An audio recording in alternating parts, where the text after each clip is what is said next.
सम्पूर्ण ताप र पापलाई नाश गर्ने कथा माघ महात्म्य कथा प्रत्येक दिन बिहान 9 बजेबाट मात्र सत्यमार्ग युट्युब च्यानलमा सुन्न नबिर्सनुहोला।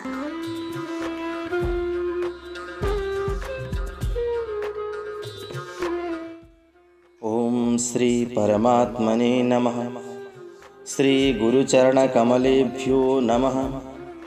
श्री पुराण पुरुषोत्तमाय नमः। नमस्कार दर्शकवृन्द, यहाँहरूको सुख शान्ति समृद्धि अनि उत्तरोत्तर प्रगतिको कामना गर्दै हार्दिक सुस्वागतम गर्न चाहन्छु सत्यमार्ग युट्युब च्यानलमा। सदाझै बिहानीको समय 9 बजेबाट हामी दिव्य माघ मास महात्म्यको कथा श्रवण गर्नका निमित्त उपस्थित भइसकेका छौँ। र आज पनि दिव्य कथालाई लिएर म कार्यक्रम प्रस्तुता कृष्ण कोइराला उपस्थित भइसकेको छु। जीवनमा माघ स्नान गर्दा जति पुण्य फल मिल्छ नि, त्यो फल अरू कुनै पनि यज्ञ तीर्थ व्रत हवन जप तपस्या गर्दा प्राप्त हुँदैन रहेछ।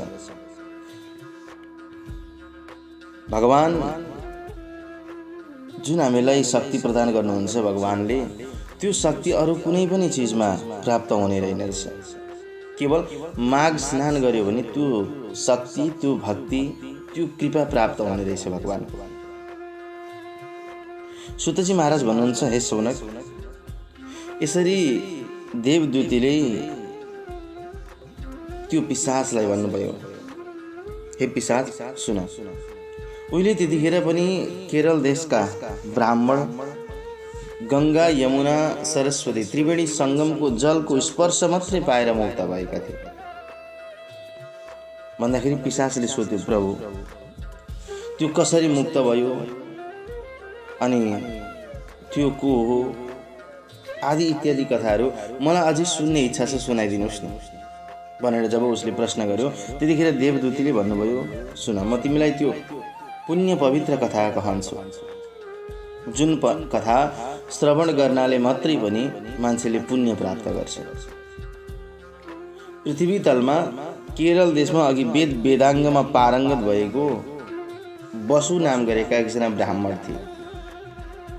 अनि उनका आफन्त दाजुभाइहरूले उनको धन सबै लिएर गए। उनलाई बाँडफाँड गर्दाखेरि केही पनि दिएनन्। त्यसकारण उसलाई पीर भयो अनि जन्मभूमि छोडेर ऊ ठुलो दुखी भएर एक देशबाट अर्को देशमा गयो। त्यसरी जब अर्को देशमा गयो, त्यहाँ पनि उसलाई केही भएन। आफूसँग धन सम्पत्ति भयो भने मात्रै नै मान्छेले केही गर्छ। धन सम्पत्ति पनि छैन, विद्या पनि छैन भने उसले केही गर्न जान्दैन। तीमाथि भएन, ऊ भित्र अलिकति केही न केही सिप हुनु पर्यो, काम गर्न जान्ने कला हुनु पर्यो, त्यो पनि छैन। अनि केही गर्दा काम लागेन, ऊ जङ्गलतिर हिँड्यो। जङ्गलमा प्रवेश गर्यो, केही रोगले पीडित भयो। अनि यो तीर्थ त्यो तीर्थ हिँड्दा हिँड्दै भोकले पीडित भयो। विन्ध्याचल पर्वतमा गएर खान नपाएर त्यो ब्राह्मण त्यही नेरी मर्यो। दाह संस्कार हुन पाएन। दाह संस्कार हुन नपाएपछि अब त्यो प्रेत भएर घुम्न थाल्यो। गर्मीमा घामले तडपिन्थ्यो, वर्षाको समयमा पानीले रुच्दथ्यो, खाली खुट्टा खुइ गर्दै हिँड्थ्यो। कति पीडा हुन्छ। त्यसैले ब्राह्मण साधु सन्त गुरुजनहरूले भन्ने गर्नुहुन्छ नि, केही न केही दान गर्दै जानुपर्छ। केही न केही यी दान गर्दै गयौँ भने त्यो चिज हामीलाई नै प्राप्त हुने हो। अनि त्यो प्रेत रूप ब्राह्मणले कतै पनि शरण पाएन। दुःखले पिरोलो उसको मन, छाती पोल्न थाल्यो। जो व्यक्तिले अग्निमा आहुति गर्दैनन्, गोविन्दको पूजा गर्दैनन्, सुन वस्त्र मणि माणिक्य दान गर्दैनन्, ब्रह्मस्व ब्राह्मणको धन, अर्काको धन, स्त्रीको धन, बच्चाको धन, दुःख कष्ट गरेर कमाएर ल्याएको व्यक्तिको धन, अनि कुनै भद्र भलादमी सन्त महापुरुषहरूको धन, देवताको धन चोरी गर्छन् नि, ती व्यक्ति पक्कै पनि नरकमा जान्छन्। माता पिता बहिनी सन्तान आफ्नी पत्नीलाई जसले त्याग्छ त्यो डरपोक हुन्छ अरे, नास्तिक हुन्छ अरे, धर्मद्वेषी हुन्छ अरे, त्यस्ता प्रकारका व्यक्ति पनि नरकमा जान्छन्। अनि त्यो केरली प्रेत त्यस पर्वतमा धेरै समय बिताएपछि एक दिन बाटामा त्रिवेणीको जल भरिएको 2टा गाग्रा बोकेर त्यहाँबाट भगवान श्रीहरिका पुण्य श्लोक गायन गर्दै बटुवा हिँड्दै थिए। तम दृष्ट्वा सहसा प्रेतो मार्गरोधम चकारसः। अनि त्यो प्रेतले देखेर बाटो रोक्न थाल्यो। ती गाग्रा बोक्ने मान्छे भरिया उनीहरू डराएर भाग्न खोजे। भाग्दाखेरि उसले भन्यो, हेर्नुहोस् तपाईँहरू नभाग्नुहोस् मसँग। हे श्रेष्ठ कामरथी, गङ्गाको जल भारमा बोकेर नाङ्गै खुट्टाले पैदल हिँड्दै हुनुहुन्छ तपाईँहरू। यदि तपाईँहरूको हातबाट पानीयम पातुमिच्छामि त्वत्पहक्का कर्पाटिकोत्तम न पास्यसि जलम चेन्मां प्राणा यास्यन्ति मे दृढम्। कतै मेरो प्राण बच्ने थियो कि तपाईहरू जस्तो पुण्यात्माको हातबाट जल ग्रहण गर्दाखेरि। हेर्नुहोस् न, यहाँ यस्ता राम्रा राम्रा फलहरू छन्, म खान पाउँदिनँ। पानी छ, शीतल जल छ, म कहिल्यै पनि पिउन पाउँदिनँ। साह्रै मलाई दुःख भएको छ, तपाईँहरूले मलाई कृपा गरेर पानी पिलाइदिनुहोस् न। अनि ती बाटो हिँड्ने बटुवाले सोधे, को हो तिमी? डर लाग्दो छ, मर्न आँटेको जस्तो पनि छ, कुइरी मण्डल धुवा जस्तो आकार छ, चञ्चले आँखा छन्, सबै पेट पाखुरा खुट्टा सबै सुकिसकेका छन्, हड्डी मात्रै छ, भुइँमा तिमी छुँदैनौ, को हो तिमी? भन्दाखेरि उसले भन्यो, सुनौ धर्मिष्ठते वच्मि येनाहमिदृशो भवम ब्राह्मणो दत्तदानोऽहं लोभे च मलिन क्रियः। हे बटोई, हे धर्मात्मा, जहिले म यस्तो भए त्यो सबै म तपाईहरुलाई सुनाउँछु। सुन्नुहोस्, म केरल देशमा बस्ने एकजना ब्राह्मण हुँ। सधैँ अर्काको अन्न खान्थे। मिठो कुरो पाए भने म एक्लै खान्थे, कसैलाई दिँदैनथे।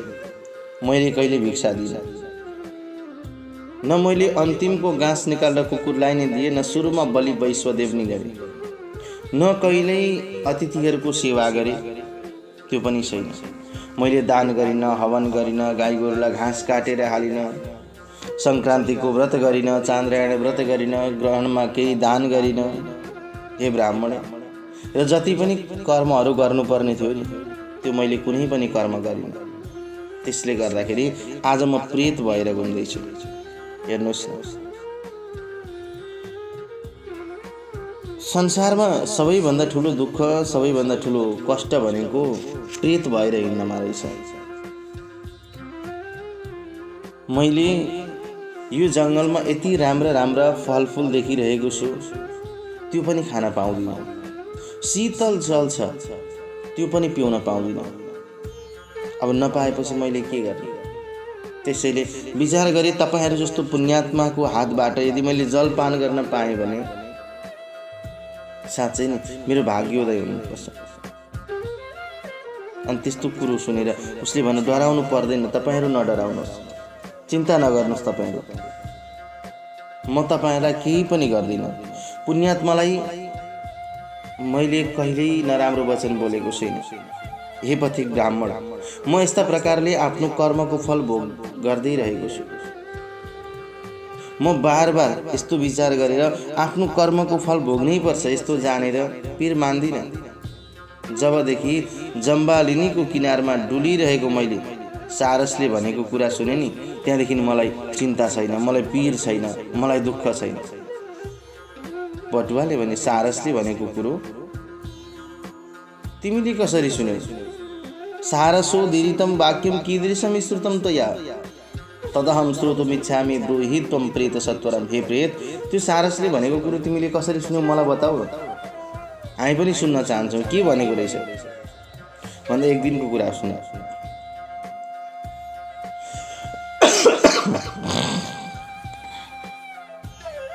म एक दिन घना जङ्गलमा घुम्दै थिएँ, अनि त्यो नदीको तीरमा अर्को वनबाट उड्दै पोथी सहित एउटा सारस त्यहाँ आयो। धेरै पंक्षीहरू त्यहाँ थुप्रिएका थिए। नदीको किनारमा त्यो सारस पनि त्यहाँ आएर बस्यो, पानी पियो, आफ्नो स्त्रीको साथ रमण गर्यो। अनि रमण गरिसकेपछि बायाँ पखेटाभित्र आफ्नो टाउको र मुख घुसारेर सुतेछ। यसै बिचमा एउटा रातो मुख भएको, राता राता आँखा भएको अनि लामा लामा कडा नङ्ग्रा भएको एउटा लामो पुच्छर भएको बानर त्यहाँ आयो। हे ब्राह्मण, त्यो बानर त्यहाँ आइपुगेपछि उसले दुईटी पन्जाले त्यो सारसलाई खुट्टामा अठ्यायो अनि मार्नको लागि तत्पर भयो। सारस चराले भने आफूलाई मर्न तर्सिएको डरलाग्दो दुष्ट बानरलाई देखेर मधुर बाणीले भन्यो, अपराधम बिना माम त्वम किम शाखा मृगबाधसे सापराधा जना लोके बध्यन्ते भूमिपैरपि। हे शाखा मृग बानर, बिना अपराध नै किन तिमी मलाई दुःख दिन्छौ? संसारमा राजाहरूले पनि अपराधी जनहरूलाई मात्रै बाँच्छन्। तिमी जस्तो उत्तम जनहरू हिंसा नगर्ने, अर्काको कमाई नखाने, वनमा रहने, पानी र जलसीमाले खाने। हे बानर श्रेष्ठ, तिमी जस्तो जनले अर्काको निन्दा चुगलीखोरी नगर्ने ब्राह्मणहरूको अत्यन्त सेवा गर्ने हामी जस्तालाई कहिले सताउँदैनौ। फेरि तिम्रो मन आज के भयो जुन कारणले तिमी मलाई सताउँदैछौ, मार्न खोज्दैछौ? हेर, एउटा कुरो भन्छु म तिमीलाई, त्यसमा पनि म जस्तो निरपराधी, म तिम्रो पूर्वजन्मको सबै कुरा जान्दछु, तर तिमी मेरो पूर्वजन्मको हाल जान्दैनौ। यस्तो कुरा सुन्ने बित्तिकै बानरले झट्ट आफ्नो पन्जा निकाल्यो। किन पूर्वजन्मको कुरा हामी पनि कतै गयौँ भने कसैले हामीलाई तेरो घरको खानदानको सबै बारेमा थाहा छ यस्तो यस्तो भनेर भनिदिन थाल्यो भने मन कस्तो हुन्छ? आज त्यो बानरको मन पनि त्यस्तै भयो, झट्ट छोडिदियो अनि भन्यो, ब्रूहि रे त्वं कथं वेत्सि मम जन्म पुरातनम त्वं पक्षे ज्ञानहीनश्च तिर्यक्साहं वनेचर। तिमीले मेरो पूर्वजन्मको कुरा जान्दछौ अरे? अरे तिमी मेरो पहिले जन्मको हाल कसरी जान्दछौ? कहाँ तिमी ज्ञानहीन मूर्ख पंक्षी हौ अनि कहाँ म तिर्यक जुनीमा जन्मेको जङ्गलमा रहने बानर। सारसले भन्यो, मलाई पूर्वजन्मको जाति स्मरण हुनाले तिम्रो जन्मको बारेमा यो कुरा प्रष्टसँग म जान्दछु बानर। पहिले जन्ममा तिमी विन्ध्या पर्वतको मालिक पर्वतेश्वर अर्थात् पहाडी राजा थियौ, हो कि होइन? हो। पक्का हो। म तिम्रो वंशमा अत्यन्त पूजनीय पुरोहित थिएँ। अब सुन है, प्लानेस तथा त्यो पर्वतराज राजा थियो, ऊ पुरोहित थिए त्यो सारस चाहिँ। त्यसकारण हे श्रेष्ठ बानर, तिमीलाई म राम्रो तरिकाले जान्दछु। त्यतिखेर प्रशस्त धन थुपार्न चाहने विवेकहीन तिमीले यस भूमिलाई पालना गर्दा सारा प्रजाहरूलाई दुःख दियो, अत्यन्तै सतायो अनि प्रजालाई पीडा दिएको तापले दन्केको आगाको ज्वालाले पहिल्यै तिमी डढिसकेका थियौ। फेरि मरेपछि अत्यन्तै भयानक कुम्भिपाक नरकमा गयो धेरै वर्षसम्म। अनि त्यहाँबाट पनि दुःखी शब्दहरूद्वारा दुःखले कराउँदै चिच्याउँदै बारम्बार रुँदै विलाप गर्दै कुम्भिपाकको यातना भोगी नसक्दै तिमी त्यो नरकबाट निस्केर फेरि अर्को नरकमा गयौ। यसरी धेरैसम्म तिमी नरकमा डुलिरह्यौ अनि बानरको जन्म पाएका छौ। यतिखेर जुन शरीरले मलाई मार्न चाहिरहेका छौ नि, पूर्व जन्मका ब्राह्मणहरूमा ब्राह्मणका बगैँचा अर्थात् ती फलफुलहरूलाई नाश गरेको हुनाले तिमीले अहिले बाँदरको जन्म पायौ। अशुभस्य शुभस्यापि पुरा विहित कर्मण भोग क्रीडति भूतेषु नलोङ्ग्यस्त्रिदशैरपि।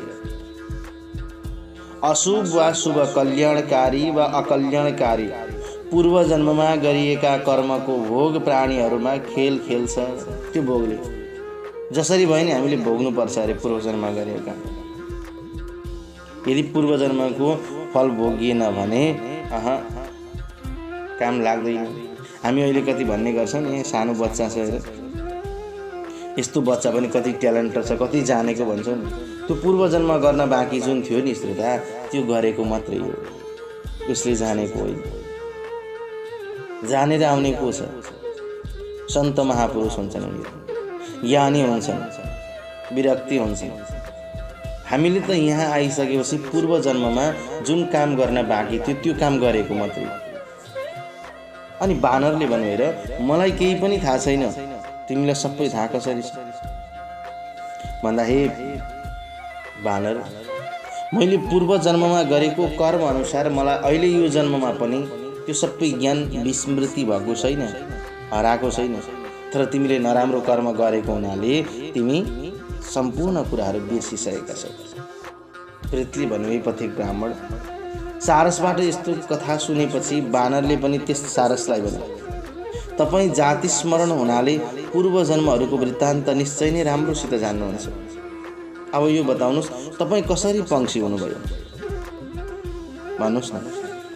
म त बानर भए, मैले नराम्रो कर्म गरेँ, अनेक प्रकारका कर्म गरेपछि तिर्यक जुनीमा जन्मेँ भने तपाईँ सारस भएर कसरी जन्मिनु?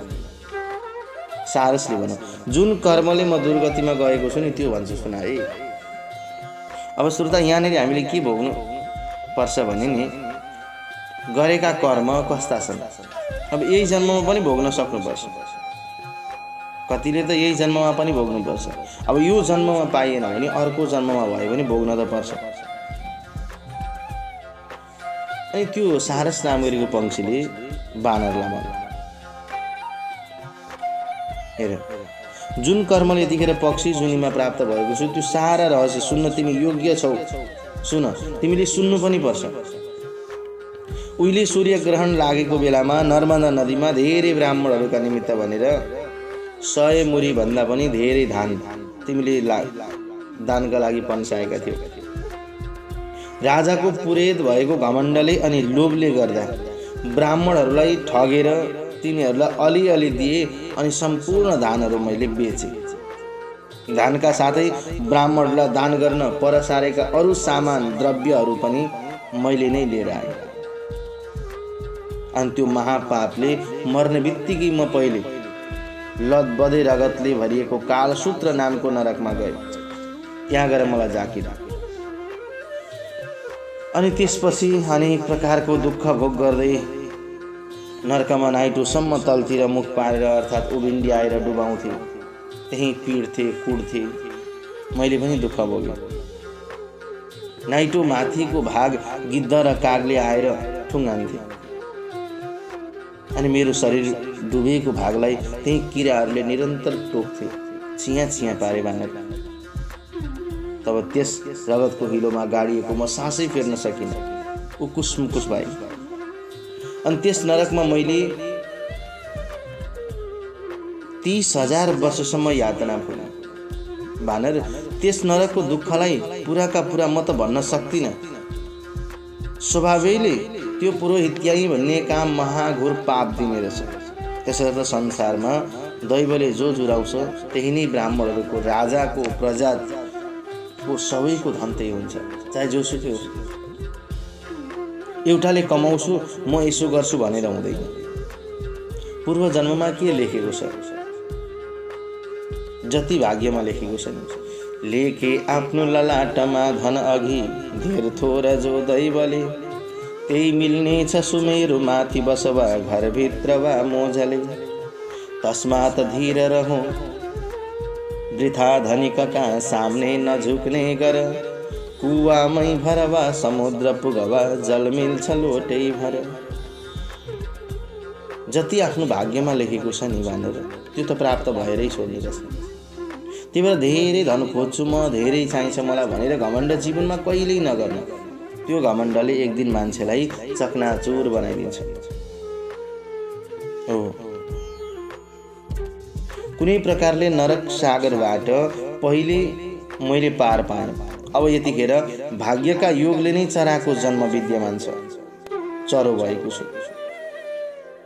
पहिलो जन्ममा दिदीको घरबाट काँचको भाँडा चोरेर मैले पासा खेल्नेलाई दाउमा राखेर हारेको थिएँ र त्यसैले म अहिले सारसको गतिमा छु, यानि कि सारस चरो भएको छु। यो स्त्री पहिले असाध्यै काँस चोर्नेवाली ब्राह्मणी थिए। त्यसै उसले अहिले यो मेरो सहधर्मिणी भार्य यानि कि पत्नी भएर बसेकी छ। हो ब्राह्मण, यस्ता प्रकारले तिमीलाई मैले पहिले गरेको कर्महरूको फल बताए। यतिखेर मेरो हालत पनि बताए। अब उपरान्त भविष्यमा के हुन्छ त्यो वृत्तान्त सुन। म हाँस हुन्छु, तिमी पनि हाँस नै हुन्छौ।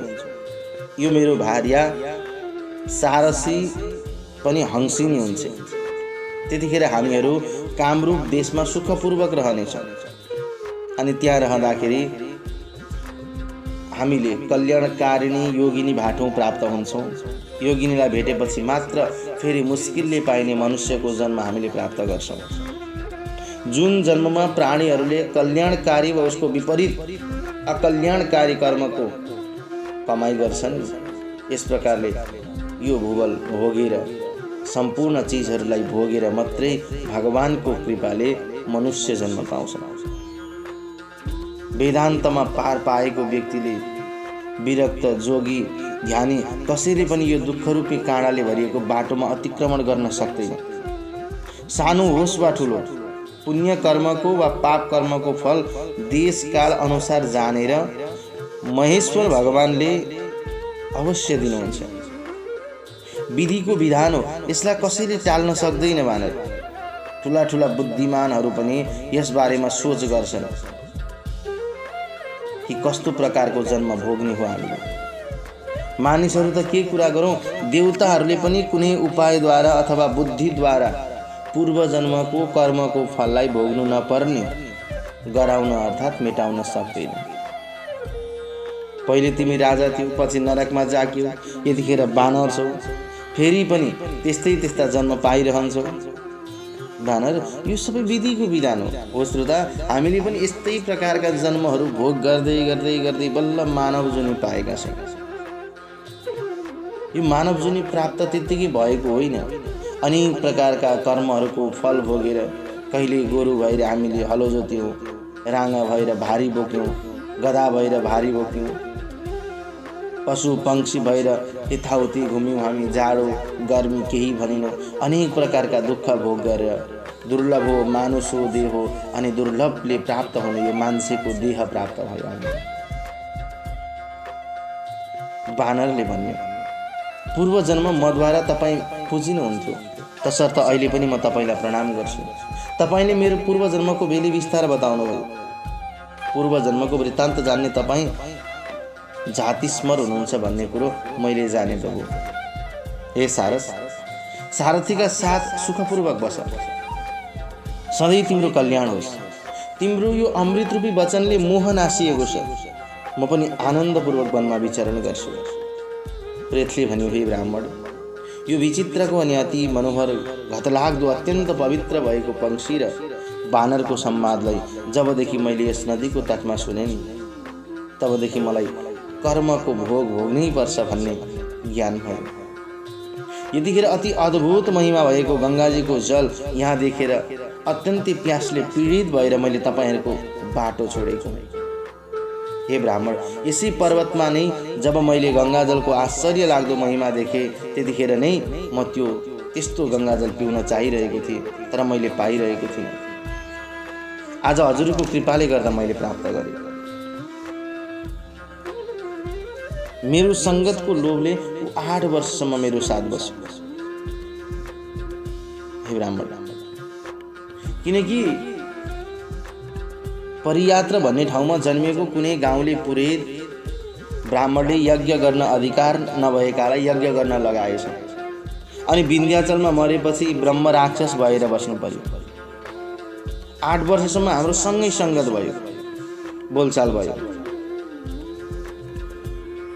निर्मल कनखल तीर्थमा गएर गङ्गाजीमा उसलाई फ्याँकिदिए, यानि कि सेलाइदिए। बच्चा थियो।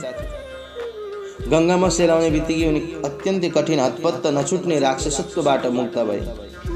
गङ्गाजल स्नानको यस्तो महान अद्भुत महिमा मैले प्रत्यक्ष देखेँ। त्यसकारण गङ्गाजीको जल पाउँछु कि भनेर प्रार्थना गरेको म हजुरसँग। पहिले मैले धेरै तीर्थहरूमा धेरै दान गरेको थिएँ, तर जप दान अनुष्ठान आदि लक्षण त्यस दानको कुनै पनि प्रायश्चित्त कर्म भएन। त्यसकारण हे धर्मात्मा, ठुलो लाज त्यागेर सबै कुरा यथार्थ रूपले मैले तपाईँलाई बताएँ। यतिखेर चाँडै नै जल दिएर मेरो मनलाई तृप्त बनाइदिनुहोस्। मनुष्यहरूले कुनै प्रकारको पनि सदा सर्वदा शरीरको रक्षा गर्नै पर्छ, नभए कुष्ठ रोगले गलेका रोगीहरू पनि शरीर त्याग्न चाहँदैनन्। देवदूतीले भने यस प्रकारले त्यस प्रेत रूपी राक्षसको कुरा सुनेर अति आश्चर्य लाग्यो तिनीहरूलाई। ब्राह्मणले त्यस प्रेतका उप दयालु हुँदै विचार गर्न लागे। आफैलाई प्रष्टै भने उनीहरूले मनमा नै भन्न थाले।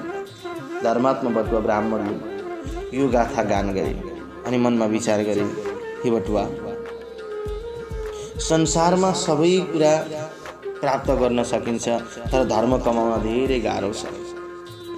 अब लिएर आएका छौँ यो गङ्गाको जल, के गर्ने त? यसलाई नदिउँ भने पनि नहुने, दिउँ भने पनि कसरी दिउँ? यो प्रेत छ।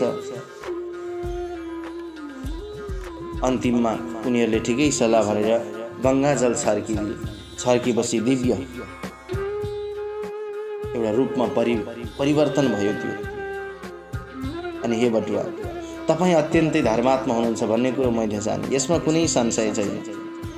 तसर्थ जसरी बादलले काकाकुलाई पानी दिन्छ त्यसरी नै तपाईँ मलाई जीवनमा पानी दिएर धन्य बनाइदिनुहोस्। यस प्राणदानमा ज्यादा विलम्ब नगर्नुहोस्। त्यसपछि ती पथिकले न्यायले भरिएको उचित बाणी बोले, हे प्रेत सुन, भृगु क्षेत्रमा मेरा आमा बुवा हुनुहुन्छ, उनीहरूकै लागि मैले यो तीर्थराज प्रयागको जल ल्याएको। गङ्गा यमुनाको सङ्गमको जल बिचैमा तिमीले प्रार्थना गर्यौ, माग्यौ। म धर्म सङ्कटमा छु, के गर्दा योग्य हुन्छ म जान्दिनँ। वेदहरू धर्मशास्त्रहरूबाट बल र अबल, बलियो र निर्दो हुन्छन्। दिनु बेस या नदिनु बेस भन्ने विचार गरेर बलियो चाहिँ विधि काम गर्नेछु। म केवल मनले काम गर्दिनँ। ऋषिहरूले र देवताहरूले पनि अश्वमेध यज्ञ, ठुल्ठुला यज्ञहरू गर्नुभएको छ। अनि यस्तो विचार गरे त्यस प्रेतको प्राण रक्षाका लागि श्रेष्ठ जल दिए। बरु बाबु आमाका लागि फेरि त्यो पवित्र जल ल्याउँछु म भनेर उनीहरूले दिए। शुद्ध धर्म दिने बलियो लाग्छ। अर्काको उपकार गर्नु सबैभन्दा ठुलो कुरो हो। उपकारभन्दा ठुलो कुरो केही पनि होइन। परोपकार कर्तव्य प्राणैरपि धनैरपि परोपकारजम पुण्यम तुल्यम क्रतु सतैरपि। परोपकार गर्नु अरे प्राणले भए पनि धनले भए पनि जसरी हुन्छ, जे गरेर हुन्छ, परोपकार गर्यो भने व्यक्तिले त्योभन्दा ठुलो धर्म अरू केही हुँदैन। प्रेत पनि प्रसन्न भयो, जल पियो, शिरमा सेचन गर्यो। एकैछिनमा तुरन्तै प्रेत देहलाई त्यागो, दिव्य शरीरमा उपस्थित भयो अनि प्रेतत्वबाट छुटकारा पाएँ भनेर मनमा सोचो। ब्रह्माको पनि गङ्गाको जलको गुणबखान गर्न सक्नुहुन्न, नत्र बिना सिद्धिमा महादेवले गङ्गाको धारालाई किन के कामले शिरमा धारण गर्नुभयो हो। त्यसकारण हे धर्मात्मा, सारा प्रयत्नपूर्वक ठुलो भक्तिका साथ जो सधैँ गङ्गाको सेवन गर्छ नि, त्यो केवल मुक्तिधाम मात्रै होइन, त्यसलाई त देवता भन्नुपर्छ अरे। गङ्गाको त्यति ठुलो महिमा छ। अब देव दृष्टिले हेर्ने हो भने गङ्गा त्यसरी पवित्र छ। वैज्ञानिक दृष्टिले हेर्ने हो भने श्रोता, गङ्गाको जलमा धेरै अक्सिजन हुन्छ, अक्सिजनको मात्रा बढी हुन्छ। त्यसैले गङ्गाको जल पान गर्यो भने व्यक्तिलाई अक्सिजनको प्राप्त बढी हुन्छ। लोमसले भन्नुभयो, हे ब्राह्मण, यस्ता प्रकारले प्रयागको महात्म्य सुनेर ती देवदूती मुनिलाई साष्टाङ्ग गरेर द्रविड पिशाच माघ महिनामा एकाएक तुरन्तै प्रयाग गयो। वेदनिधि माघ महिनामा गङ्गा यमुनाको सङ्गममा स्नान गरेर द्रविड पिशाच पनि समस्त पाप नासियो उसका पनि। त्यसपछि त्यो द्रविडको राजा दिव्य देहको भएर भक्तिपूर्वक नारायण भगवानको स्तुति गर्न थाल्यो। गन्धर्वहरूले स्तुति गरे, सुर सुन्दरीहरूले पूजना गरे, विमानमा चढेर इन्द्रलोकमा गए। हे विप्र, आश्चर्य लाग्दो पहिलेको वृत्तान्त तिमीलाई मैले यहाँसम्म बताएँ। हे वेदनिधि ब्राह्मण, यो इतिहास सुन्नाले तुरन्तै पाप नाश हुन्छ र हे ब्राह्मण, यो ज्ञान दिने मोक्ष दिने इतिहास सुन्नाले मात्रै पनि सम्पूर्ण दुर्गतिलाई नाश गर्छ। हे द्विजश्रेष्ठ वेदनिधि, यस्तो यो आश्चर्य लाग्दो पहिलेको वृत्तान्त मैले तपाईँलाई सुनाएँ। अब चाहिँ इतिहास घटना, ठुला ठुला घटनाहरू तिमीले सुने। अब चाहिँ यी कन्याहरू, यो तिम्रो छोरो र तिमी पनि सबै सद्गति चाहनेहरू मेरा साथ प्रयागमा हिँड। देवताहरूले पनि पाउन दुर्लभ प्रयागको माघ स्नान गरौँ अनि त्यहीबाट सबैले छुटकारा प्राप्त गरौँ। यस्ता प्रकारले वशिष्ठको मुखारविन्दबाट भनिएको मन प्रसन्न पार्ने मिठो कथा कानले पनि पिए, मन पनि आनन्द भयो, मन पनि तृप्त भयो, हर्षले गदगद भयो। पिशाचिनी पिशाच र पिशाचको बाबु हतपत ती लोमसका साथमा लागे अनि प्रभावले आकाशमा जान प्रस्थान गरे। हे दिलीप, गंगा यमुना संगम तो तीर्थराजमा ती सबै सही नसक्नुको दुःख कष्ट पीडा यी सबैलाई नाश गर्ने माघ स्नान हुन्छ।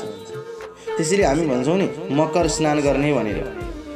मकर स्नान किनकि जब माघ 1 गते या माघको महिनाभरि हामीले स्नान गऱ्यौँ भने त्यो ठाउँमा सबै देवी देवताहरू आउँछन् भने त्यतिखेर तीर्थमा।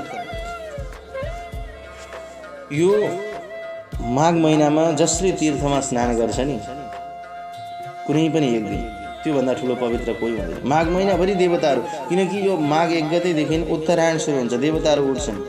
त्यसैले देवताहरू उठेर स्नान गर्नको लागि आउँछन् र त्यो स्नान गर्न आउँदाखेरि मनुष्य र देवताको सँगैमा स्नान भयो ब्रह्म मुहुर्तमा भने अनि देवताहरूको आशीर्वाद मिल्छ। वशिष्ठले भन्नुभयो, हे राजन दिलीप।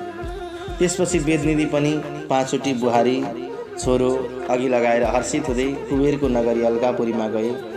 राजाहरूमा श्रेष्ठ दिलीप यस्ता प्रकारले ती मुनिश्रेष्ठ लोमसका वचनले एकैपल्ट तीर्थराज प्रयागमा माघ स्नान गरेर प्राप्त भएको पुण्यले सारा पापबाट मुक्त भए अनि 5वटी गन्धर्व कन्याहरू आफूले बिताएको मनोरथ पूर्ण रूपले पाए अत्यन्तै आनन्दित भए। तीर्थको महिमाले भरिएको अत्यन्त पवित्र यो इतिहास मैले तिमीलाई सुनाए। निश्चय नै अवश्य तिम्रो पनि कल्याण हुनेछ। दिलीपले भन्नुभयो, प्रयागमा मकर स्नान गर्नाले नै यदि मनुष्यहरूले मुक्ति प्राप्त गर्छन् भने त्यो कष्टकर अर्थात् बडो कष्टले पूर्ण हुने तपस्या योग ब्राह्मणद्वारा हवन पूजा पाठ किन गरिन्छ? वशिष्ठले भन्नुभयो, हे दिलीप, प्रयागमा मकर स्नान गर्नाले मनुष्य पापबाट मुक्त हुन्छ अनि यज्ञ दान अथवा पुण्य कर्मले या प्रयागको मकर स्नानले मृत्यु उपरान्त पनि स्वर्ग प्राप्त हुन्छ। त्रिशूली देवकी देवकी कालीगण्डकीको संगम देवघाटमा पुण्यात्मा देवताहरू वैकुण्ठको वास प्राप्तिका लागि माघ महिनामा नुहाउनको लागि आउँछन्। ल हेर्नुहोस् त कहाँ आउँदो रहेछन् देवताहरू नुहाउनको लागि? त्रिशूली देवकी काली संगमे देवघट्टके पुण्यत्मान सुरा माघे स्नान्ति वैकुण्ठ प्राप्तै। त्रिशूलीमा आउँछन् अरे, देवकीमा आउँछन् अरे, कालीगण्डकीको संगममा आउँछन् अरे, देवघाटमा आउँछन् अरे, वैकुण्ठको वास प्राप्तिका लागि माघ महिनामा स्नान गर्दछन्। साली नदीमा प्रत्येक वर्ष माघमा यो महिनाभरि अप्सराहरू नुहाउँछन् अनि आफ्नो स्वर्गको लागि वासस्थायी राख्नको लागि स्वस्थानी देवीको पूजा गर्छन्। साली नदीमा आएर अज्ञानबाट मुक्त हुन चाहनेले कैवल्य धाम कहिल्यै फर्कनु नपर्ने अथवा पुण्य क्षय नहुने ठाउँ त्यो रोज्छन्। तपस्या गरेर हरिको या हरिको पूजा गर्छन्। ओमको जप निरन्तर गर्दछन्, किनकि पुण्य वा पाप त भोग गरिसकेपछि मात्रै क्षय हुन्छ। त्यसपछि फेरि भोगानुसार यसै लोकमा आउनुपर्छ। फेरि जन्म फेरि मृत्यु, अनि पनि जन्मनु अनि पनि मर्नु, अनि पनि गर्भैतिर गइसर्नु। भज गोविन्द गोविन्द भज मूढमते। त्यसैले शास्त्रले भनेको छैन त्यो त गोविन्दलाई भजन गर, आत्मज्ञान प्राप्त गर, हृदयमा विशाल भावना राख। योगले वा तपस्याले जब आत्मज्ञान हुन्छ नि तब उसलाई कैवल्य धाम प्राप्त हुन्छ अनि यो धाम पाएपछि सधैँ आनन्द हुन्छ। दिलीपले भने, प्रभु यो माघ महिमाको र माघ स्नानको महिमा गरिमामय इतिहास तपाईँले सुनाउने व्यक्ति, सुन्ने व्यक्ति साँच्चै नै सबैलाई आनन्द प्राप्त गर्ने रहेछ। आज मेरो जीवन धन्य भयो। त्यसकारण यदि पृथ्वीमा सफल सुखपूर्वक जीवन जिउन कोही चाहन्छ भने सधैँ यो महात्म्य प्रत्येक माघमा श्रवण गरोस् अनि समाप्तिको अन्त्यमा आफूले सकेका कुराहरूद्वारा ब्राह्मणलाई अनि कथा भन्ने गुरुलाई सकिन्छ भने यथायोग्य दक्षिणा दान गरोस्। हे विष्णु भक्त वैष्णव ऋषिहरू, उहिले पार्वतीलाई महादेवले सुनाउनु भएको वैखानसको उपदेशले माघ मासको महात्म्य महिमा सुन्न गएका दिलीपलाई वशिष्ठ ऋषिले बताउनुभयो। व्यासजीले मलाई कहनु भएको थियो माघ महिनाको माघ स्नानको महिमा, माघमा दानको महिमा, दान नगर्दाको परिणाम, दान गर्दाको परिणाम, चोर्दाखेरि ढाँड्दाखेरि ठग्दाखेरि के हुन्छ, लुट्दाखेरि के हुन्छ, अनि माघमा तीर्थहरूको स्नान गर्दा के हुन्छ, कुन तीर्थमा स्नान गर्दा कस्तो फल मिल्छ, प्रयागराजमा गंगा यमुना सरस्वतीको सङ्गममा कोका कौशिकी कावेरी कृष्णवेण्य विमरिती यिनीहरूमा स्नान गर्दा अन्त्यमा त्रिवेणीको जलको प्रभावले दुखी भएको पिशाच अनि पिशाचत्वबाट छुटेको आपसका सरासरापले पिशाचिनी भएका ब्राह्मण बटुक र सुन्दरी युवती गन्धर्व कन्याहरूको अनि माघमा प्रयागमा गरिएको त्रिवेणी स्नानको प्रभावले पिशाचत्व छुटेर मनोरथ पुरा भएका दिव्य कथाहरू मैले श्रवण गराएँ। र यसरी अब धर्मको जय होस्, अधर्मको नाश होस्, विश्वमा शान्ति रहोस्, भगवानको कृपा सधैँभरि प्राप्त भइरहोस् भनेर वशिष्ठ ऋषिले बताउनुभयो। पद्मपुराण अन्तर्गत माघ मास महात्म्य वशिष्ठ दिलीप संवादको पञ्च गन्धर्व कन्या परिणयो नाम पञ्चविंशोऽध्याय यानि कि 25औं अध्यायमा दिव्य माघ मास महात्म्यको कथा श्रवण गऱ्यौँ हामीले। आदरणीय श्रोता, यसरी माघ मास महात्म्यको कथा 25औं अध्यायमा समेटिएको थियो र हामीले पनि भाग 1, 2 गर्दै 8 भागसम्म दिव्य कथालाई श्रवण गऱ्यौँ। भगवानको कृपा, भगवानको आशीर्वाद सधैँभरि हामीलाई प्राप्त भइरहोस्। उनी भगवान नारायणले सबैको इच्छालाई पूर्ण गरिदिनुहोस्, यही कामना गर्दै श्रोता अब फेरि भोलिदेखि हामीले दिव्य स्वस्थानीको कथालाई मात्रै श्रवण गर्नेछौँ। आजसम्म माघ मास महात्म्यको कथा श्रवण गऱ्यौँ भने अब भोलिदेखि स्वस्थानी पनि छ, युट्युब च्यानल सत्यमार्गमा हेर्न सक्नुहुनेछ। हिजोदेखि हामीले स्वस्थानीको दिव्य कथा पनि श्रवण गरिसकेका छौँ।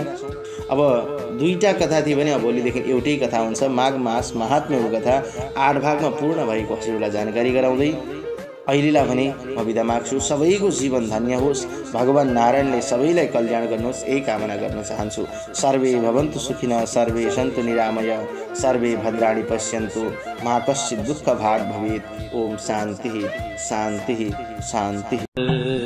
आफ्नै दर्शन, आफ्नै धर्म र आफ्नै संस्कृति, सधैँ एक कदम अगाडि सत्य मार्ग नेपाली अनलाइन।